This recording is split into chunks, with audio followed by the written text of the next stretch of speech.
მოგესალმებით, დღეს ჩვენ ვიწყებთ ჩვენს მე-6 მეცადინეობას და ამ მეცადინეობას ქვია ინდა კლასში. აქ მოცემული გვაქვს უცხო სიტყვები. ესენია: die Tafel, დაფა, das Schränkchen, პატარა კარადა, der Computer, კომპიუტერი, die Karte, რუკა, der Stuhl, სკამი, der Tisch, მაგიდა, die Schulbank, მერხი, der Bücherschrank, წიგნების კარადა, die Schule, სკოლა. გერმანულ ენაში გვაქვს უარყოფის აღნიშნული ნაწილაკები, რომლებიც უარყოფენ არსებით სახელებს. ესენია kein და keine. ქვემოთ არის მოცემული მაგალითები. Ich habe ein Lineal, მე მაქვს სახაზავი. Ich habe kein Lineal, მე არ მაქვს სახაზავი. პირველ მაგალითში ჩანს, რომ არსებითი სახელი არის საშუალო სქესის და მეორე მაგალითში შეეთანხმა უარყოფითი ფორმის ნაცვალსახელი. იგივე ნაწილაკი. გადავიდეთ უცხო სიტყვების შესწავლაზე, რომლებიც დაგვეხმარება წინადადებების აგებაში. ხატვა, malen, ძერწვა, basteln, ჯამბაზი და Hampelmann, ანგარიში, rechnen, Gemi, das Schiff, თვითმფრინავი, das Flugzeug, ყოველთვის იმა, მოსაბეზრებელი, langweilig, სასიამოვნო ადამიანია, ist sehr nett, რა ხდება, was ist los, ნამდვილად, wirklich, საცაცილო, komisch, ეს სასიამოვნოა, das macht Spaß, მე მეზარება, ich habe keine Lust. გადავიდეთ წინადადებების შედგენაზე, რომელშიც არის მოცემული უარყოფითი ფორმითაც. Sie malt ein Flugzeug. Sie malt kein Flugzeug. ის ხატავს თვითმფრინავს, ის არ ხატავს თვითმფრინავს. Sie macht eine Aufgabe. Sie macht keine Aufgabe. ის აკეთებს დავალებას, ის არ აკეთებს დავალებას. hat eine Kuli.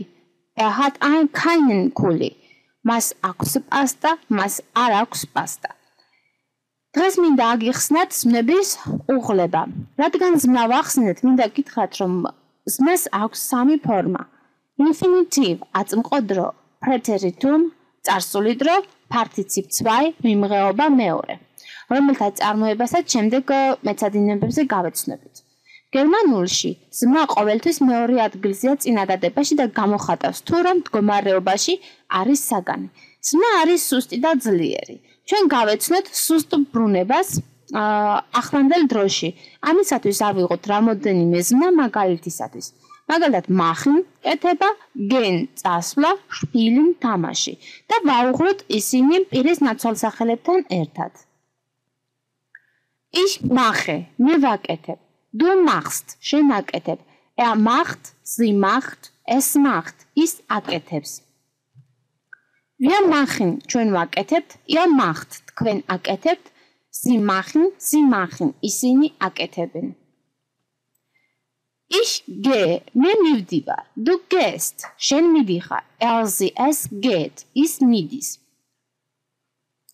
Wir gehen, ჩვენ მივდივართ, ihr geht, თქვენ მიდიხართ, sie gehen, ისინი მიდიან. ჩვენ ვაუღლეთ ორი მაგალითი, machen და gehen და ვნახეთ თუ როგორ იუღლიან ისინი აწმყო დროში პირის ნაცვალსახელებთან ერთად თავიანთი დაბოლოებებით.